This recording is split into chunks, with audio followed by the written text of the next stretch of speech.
devices. Tune in daily to catch Luntha Television on Zuko on Channel 51, Starsat Channel 474, Star Times Channel 474, Topstar 474, Kriye Kriye 007, GoTV on Channel 807, Azam on Channel 386, and live streams on our YouTube and Facebook platforms. You can find us in Area 2 Lilongwe or can reach us on 0883 815 055. Come, let us help you grow your business.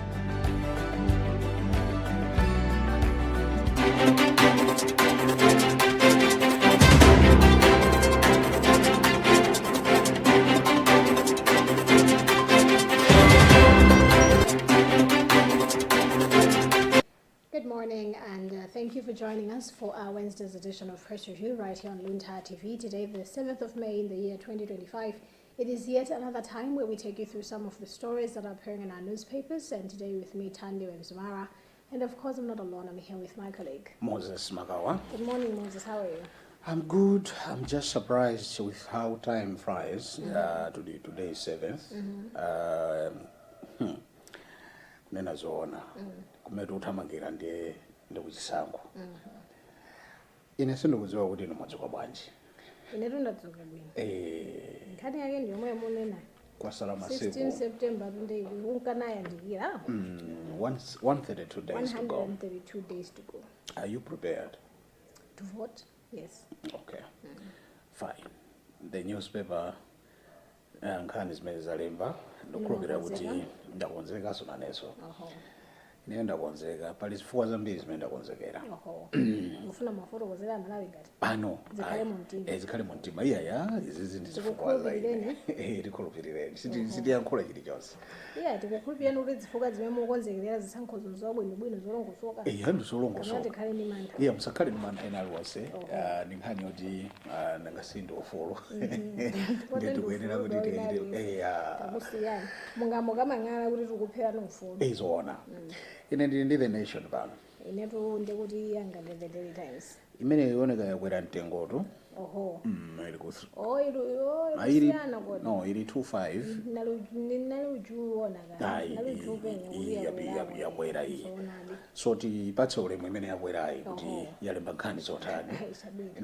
So on the front page of the Daily Times, there's a headline here that reads Malawi UAE sign 3 pacts, G2G fuel discussions underway. That is a sub-headline.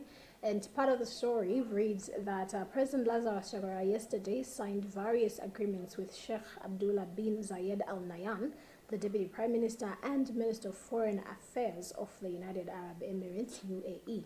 Nahyan and other UAE officials met with Chakwera at Kamuzu Palace in Lilongwe, where, according to Minister of Foreign Affairs in Malawi, Nancy Tembo, 3 agreements were signed, and they have so far signed agreements in the areas of mining, education, and agriculture, which will strengthen the relationship between the 2 countries. I think it's Zulu, Sheikh Abdullah bin Zayed Al Nahyan, I mean the Deputy Prime Minister, and also Minister of Foreign Affairs, school UAE, can go to Dubai. Kumene kuti kunali kusayinirana mgwirizano. Yeah, komanso anena poyera abomawa Nancy Tembo is it anafotokoza kuti umagwirizanowu siuja umene anapitira president ulendo yamba kuti akakhala kugwirizana nkhani ija ya G2G fuel. Koma iyi ni nkhani yokhudzana ndi mining, education and agriculture. What is that G2G? So the discussions are still underway. They are still underway. So zimene through the social platforms ndithu kuchita molankhula maganizo awo kuti tsopano rundeza ichedwa za mafuta because kuyang'ana nanu pano kunjaku mafuta ayamba kuvutaso. So we thought maybe kubwera kwa nchikulika utero mwina kapena zikhoza kuyankha mufulumira mafuta amene alipo kupatula kuti mining komanso agriculture education ikumana ndi ma challenges. Koma we've got a current situation imene ndi mafuta akuvuta. So what they are still discussing, we are yet to know until when pamene tikhale ndi nkhani yabwino kuchokera ku G2G arrangement zimenezi zina zimene anthu akukambirana kunjaku ndithudi. Ineyo ndili ndi nkhani ya ili pa front page kuoneka kuti EU's eyes on Malawi pause. Tikunena kuti kwasa 132 days kuti tichite zisankho zapatatu kumana kuti envoy calls for accountability ahead of 2025 elections. Maso mwachidule Europe uko European Union alibana elections amdziko muno 16 September ahead of the elections. Yes. Zinto zoyenda bwanji. The issue is it's about kuti pamene pafunika kuika maso kwambiri si tsiku lovotalo kwenikweni. Lovotalo lilipo fanthu amakavota koma kuona kwawo kuti between now and patsiku lovotali pamene pamachitika zibwirikiti zambirimbiri ndikofunika kuti amalawi apatsidwe mwawi onena kuti akapanga exercise ufulu wawo popanda ziwakolakola zina zilizonse. So ndipempho komanso kulankhula kwawo kuti ayi there must be transparent credible electoral process. Ndekungoti electoral process si zinthu za tsiku lokhalo. It's a process within from today kwafika nthawi ya zisankhozo pamene pamafuna kuonekera. So ndikudziwa kuti do you have any reaction over the EU suggestion? No, I mean it's an agreement to what they're calling for. Chifukwa unoti pafunika zinthu zichitika moyera ndikuti and it's about the process itself. Like you said, kuti tsiku lovotalo kwenikweni inde ndi tsiku loti lakhazikika. Yes. Ndipo 16 September anthu akavota.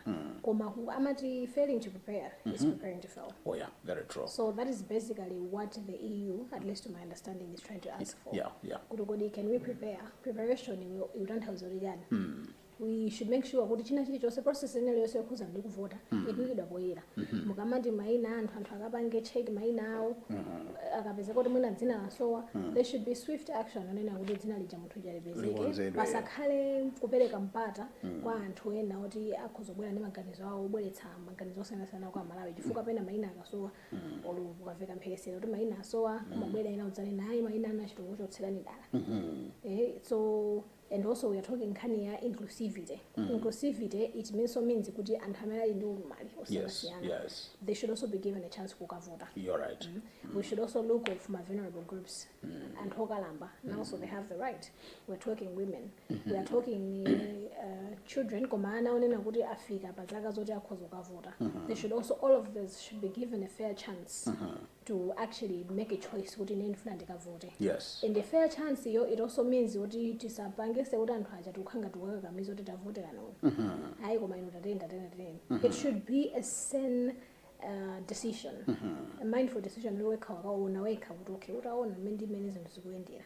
I think ineyo nditere. Very true. But also at the same time you should also have the chance, you should also be given the choice to even vote. Zikhale kwa iwe kuti uganize kuti ngakhale ndalimbetsa sinofuna ukavota chikhale chisankho and inclusivity yonkhani ya anthu aulumali there needs to be environment wise kuti kodi would it be possible for munthu onena kuti ali ndi ulumali woti samaona ulumali woti samamva ulumali woti samayenda are they being given a platform, are they being given a chance kuti they can also vote? Yes. That also means kuti kodi environment imene mukapangayi anthu asakavotera umabiri. How do you expect vulnerable people ngati anthu okalamba akafika kumene kuja? You see? So there are several issues zimene zimakhudzana ndi ensuring a transparent and credible electoral process, and those are just some of the things. So in the issue of preparation, for sure, you have rightly said, even the electoral bodies, they should also be able to take this kuti ntchito yofunika kwambiri. of course. Yeah, kuti ayi pakakhala kufunika kukambirana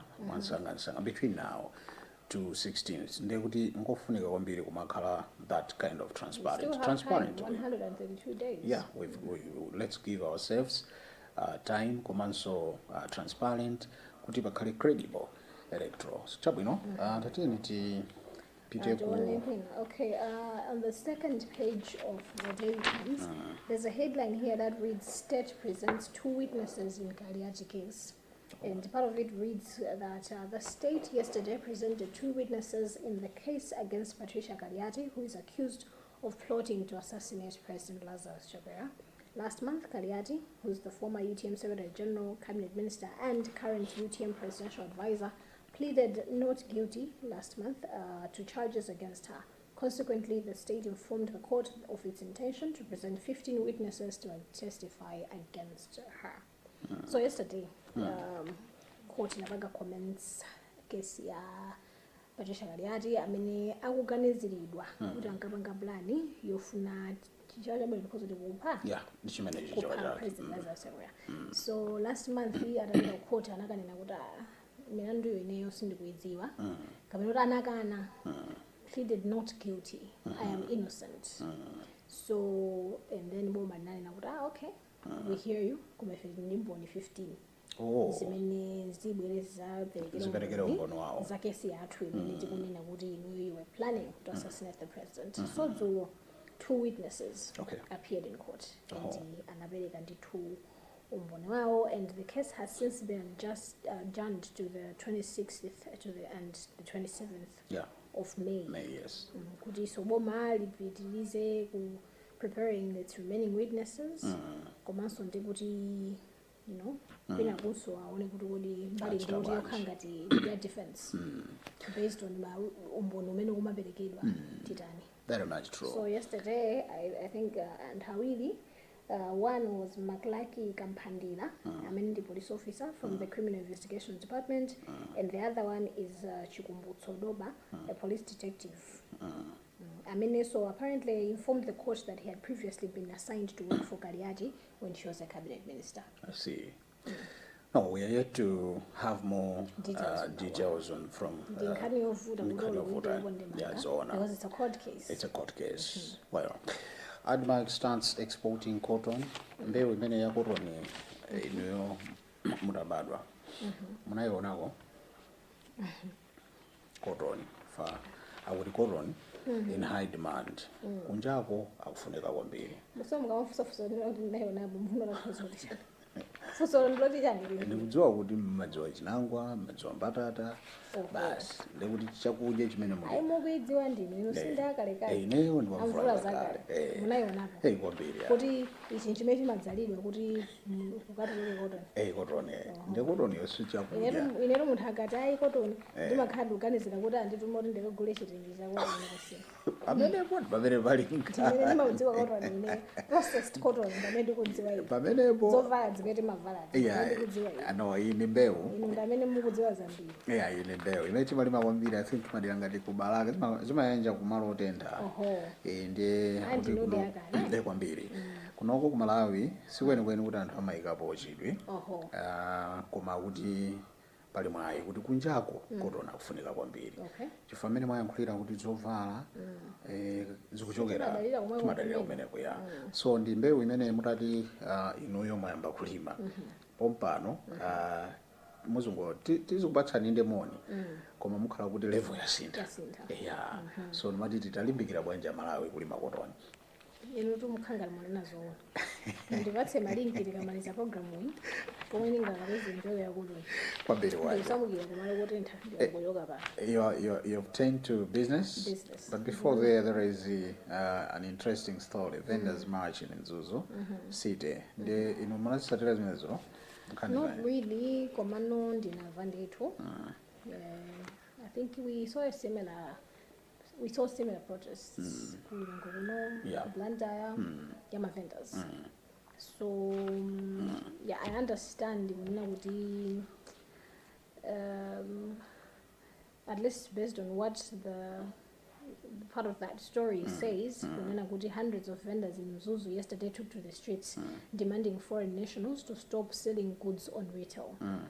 They also demanded that those running businesses in locations be relocated as they are stifling local businesses. Other issues included rising cost of living and too many police roadblocks. And I see some placards here. Inde. Traffic police. I see kuima every 1 kilometer.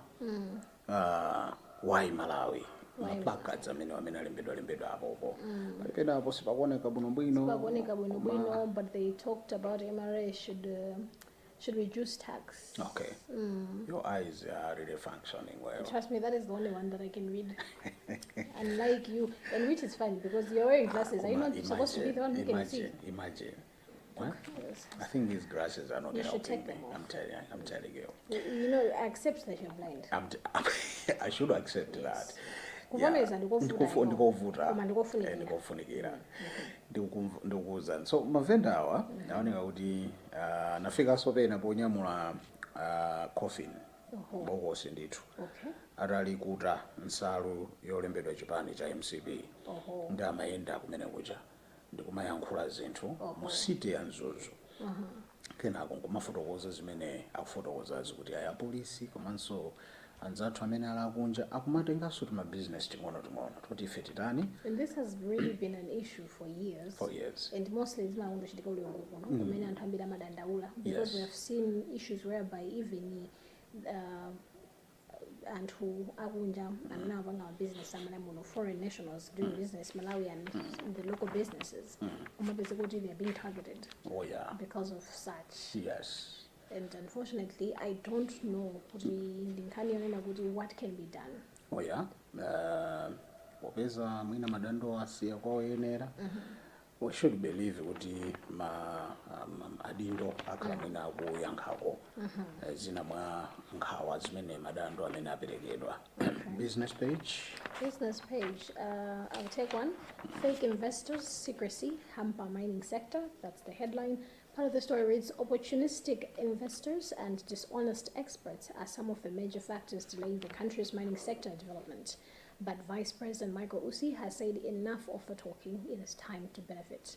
Malawi is increasingly becoming a significant mineral-rich country, although no large-scale mine is currently in operation, as several projects are at different stages of exploration and development.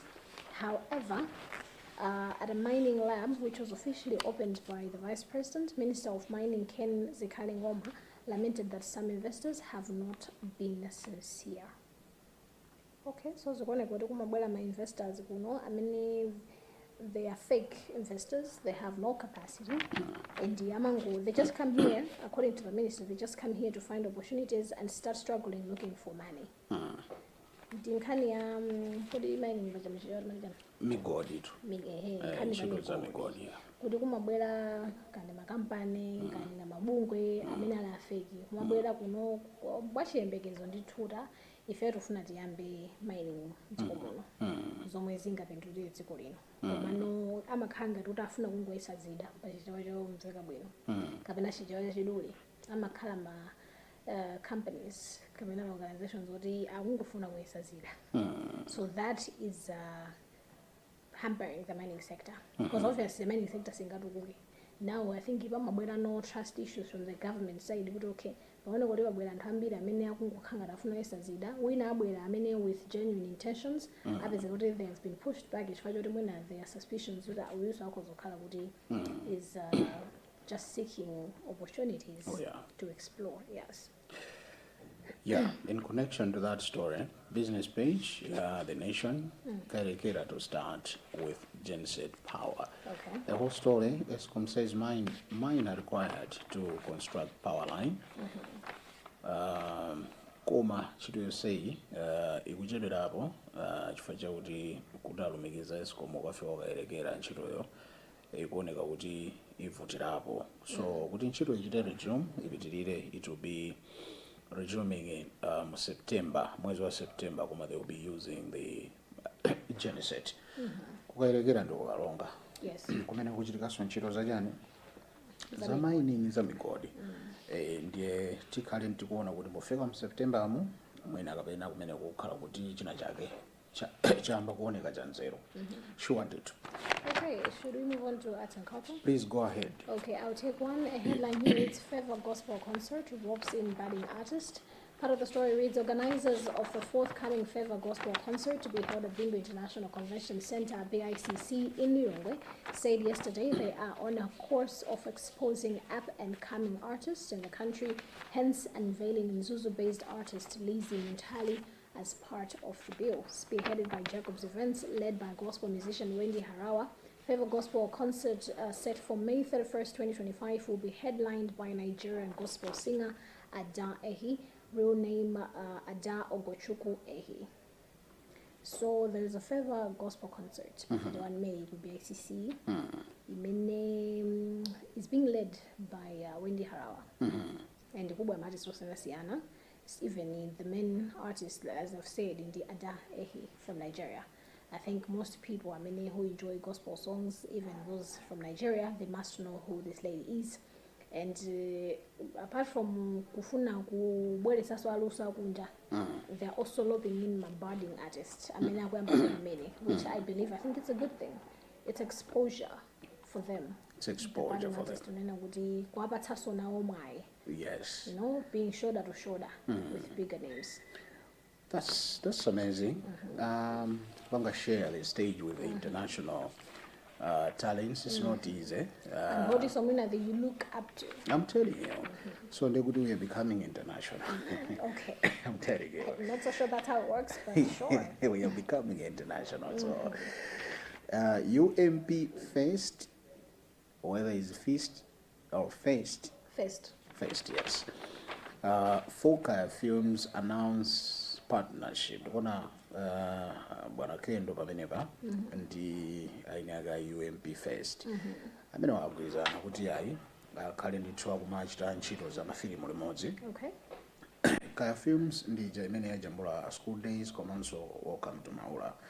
Ndiye ena akuoneka kuti mapartners akubwera kusangalatsidwa ndi zimene ntchito zikuchitikazo musamachite nokha tizigwirana manja kuzona kuti ninkhani kwambiri. Okay. Sure. Back page, local sports. Netball gift put on hold. The Ministry of Youth and Sports has said it will consult all stakeholders before installing a state-of-the-art wooden floor at Griffin's Saenda complex in Norway. This comes after wooden floor, which Netball South Africa donated to Malawi through Netball Association of Malawi NAM, arrived in the country on Monday. Spokesperson for the Ministry of Youth and Sports, Macmillan Mwale, said the installation of the wooden floor at the Lingua-based multi-purpose facility would depend on the outcome of consultations. Well, international sports, PSG Arsenal set for showdown. And the Balina so interesting. It's hard to watch Manchester United lose. It's so hard. Okay. Okay. Then organiza kuti you're not going to read the rest of it? posafuna kuti ndikhaliso ndi ma BPN andiyena amene anasungika kwa nthawi itali maona ngati amene angafuna ineyo chilungamo chake nchimene chocho headline kufuna kuzati yani it's hard to see the team losing. The last time tinali pano tinafotokoza kuti Liverpool inali 12 points. Zona. Inde munaona soto udarenga chinthu chichi. Orengaro chinthu chichi. Kuma sikuti nkhani imene muyankhule pano pa television. Ayi ndimafuna tingobusana chifukwa tumeja tinanene kuti lo Scott amavomerezana nafe. Nde Scott yosababa kumva nkhani yomwe. Scott ndi munthu wokukira. Simadziwa. Samanifunira zabwino munjeneri yonse. Vuto ndi Scott. Vuto ndi Scott.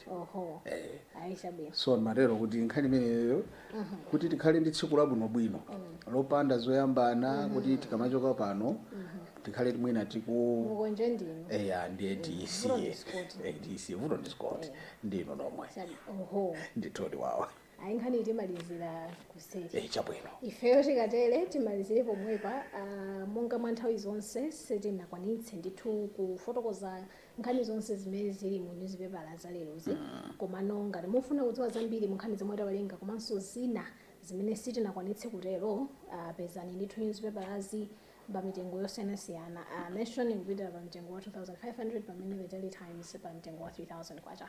And komanso pitizani kuona maprogram athu otsatira pano pakanema Luntha ndi zambiri zimene zikubwera ndithu your way mukhale pompo ndithu kuonera nkhani zosiyanasiyana. Dzina langa ndi Thandiwe Mzumara komanso ndine mzangayo Moses Makawa. komanso tisayole pamakina tinali ndi Scott Mwase komanso Kalista Kamwendo. Mukhale ndi lachitatu lopambana mwakumana onse.